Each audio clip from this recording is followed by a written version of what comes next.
Hello, hello, hello. Welcome to my presentation of The Immigrant and Why We Should Revive It, brought to you by Troy Mangasha. So let's run through an overview of what we're going to be talking about tonight. What is The Immigrant? Purpose and justification plus racial themes, cast and production, and then also a generated musical flyer for said revival of The Immigrant.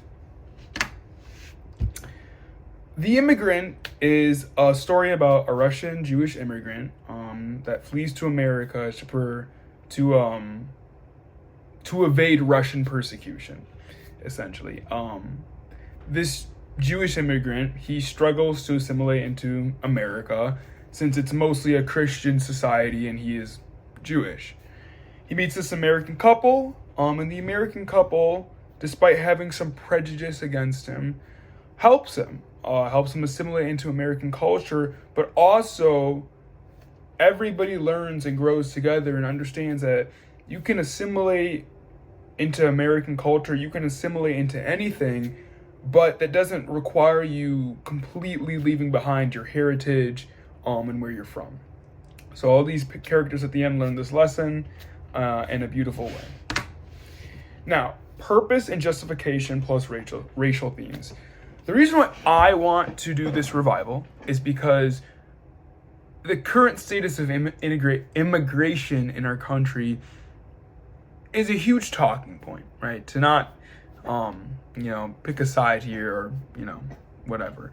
But it's a huge issue in this country. Actually, the president of America signed over $300 billion over the next four to 8 years in ICE, right? So obviously it's an issue, or at least a pressing matter. Then also the conflict between Israel and Palestine. It's still happening today.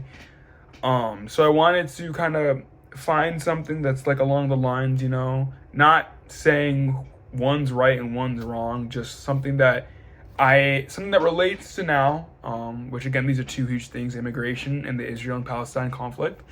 And I wanted to make a story where I can implement some symbolism while not overdoing it and ruining the story.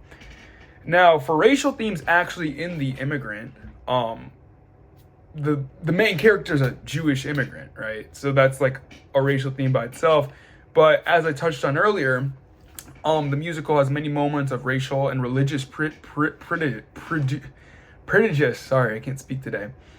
And again, the main characters are led to assimilate into a new culture, but they want to maintain their identity. And so you see that progression throughout the musical, throughout the play. I think it's a great story, a great thing to revive.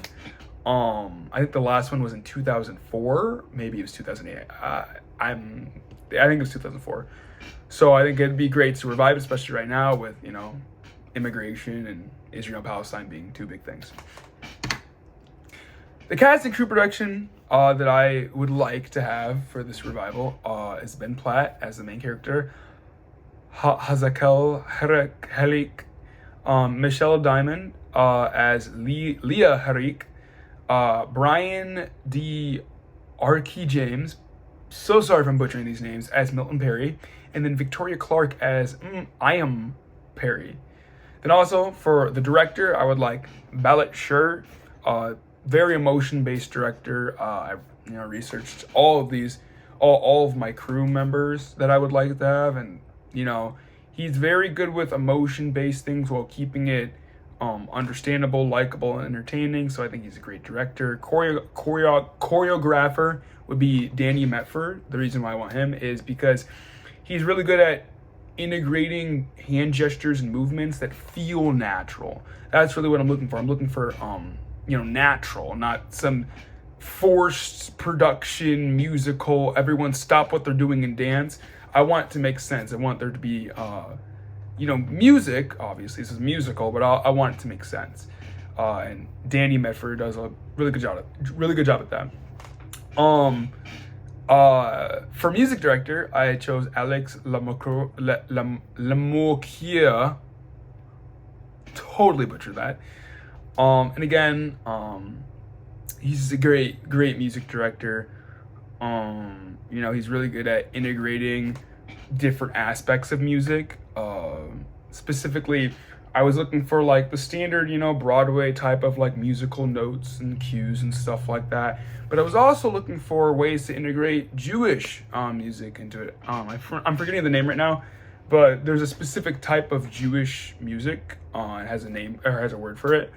But yeah, I feel like he'd be a great guy to integrate both Broadway music and Jewish music together to really bring the story alive better. Then for designer, or for set designer, I want Belof Ruth. And that's simple. That's because he's great. He's a great set designer. He understands the location, or he understands how to really bring a story alive. And I actually will touch on a few things later, but I want to do something different. This is done on Disney Plus shows, specifically The Mandalorian, from what I know. It's basically, instead of using the traditional green screen or blue screen, there's this actual screen, you could say, that shows the location to the actors, so they can not only act like better, but it also shows up on video as like, wow, like it feels like they're actually there, in a sense where they technically are, because it's a huge screen that depicts the landscape around them. So that's something that I personally want done. I know this is something that this specific set designer has never worked with, but I really like how they're a very willing set designer who is able to not just, he's growth mindset. That's the word I'm looking for. Has a very good growth mindset. And then lighting designer, again, I don't know how much lighting would be used per se, again, since I'm using this screen, but I do know lighting can also affect the huge things. I mean, like, you don't want, imagine hospital light, right? So I wanted somebody who knows how to play into emotional types of aspects when it comes to musicals, and I think Natasha Katz does a really good job.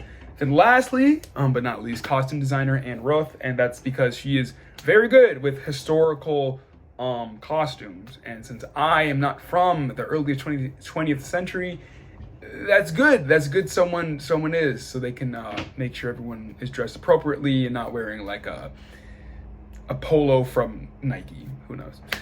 All right. So, potential flyer. This was generated, but I really like it, right? I really like it. Actually, the characters on this flyer are if we go back, are these characters, right? It's Ben Platt, Michelle Diamond, Brian James, and Victoria Clark as these characters, right? As the characters that I want them to play. But you might be wondering, why is there that sapling? Well, the sapling is actually in the original Immigrant, where at the end of the story, after Milton Perry dies of a stroke, the three remaining characters, they plant a sapling as a metaphoric way to show growth. As it grows, they grow their connection together from their prejudice, from assimilating, from Russia, persecution in Russia. It's a way to grow past all of those negative things together, right? And so they all plant that there, and I really like this poster actually a lot. So this is something along the lines of like how I would promote it, and what it would look like. So, ending statement. I really personally think doing a revival of this would be amazing. Like I said previously, there's a lot of key notes. There's a lot of things that go on in this musical that relate to the current times, right? We have a Russian Jewish immigrant. We have immigration issues. We have prejudice. We have all these issues that we're seeing today that I really, really, really want to bring to life again. Not that I want to bring that stuff to life. Sorry, let me rephrase it better. That I want a musical that will be able to depict that, and then also be able to put in subtle little symbols, and just ways to really bring out what's happening today, while telling a story that's based on a true story, actually. So that is what I personally heart-filled reason why I believe that we should do a revival of The Immigrant. Thank you. My name's Troy Mengesh. You can reach me at mengesh4@msu.edu or 248-895-7732. Thank you for your time and have a good rest of your day.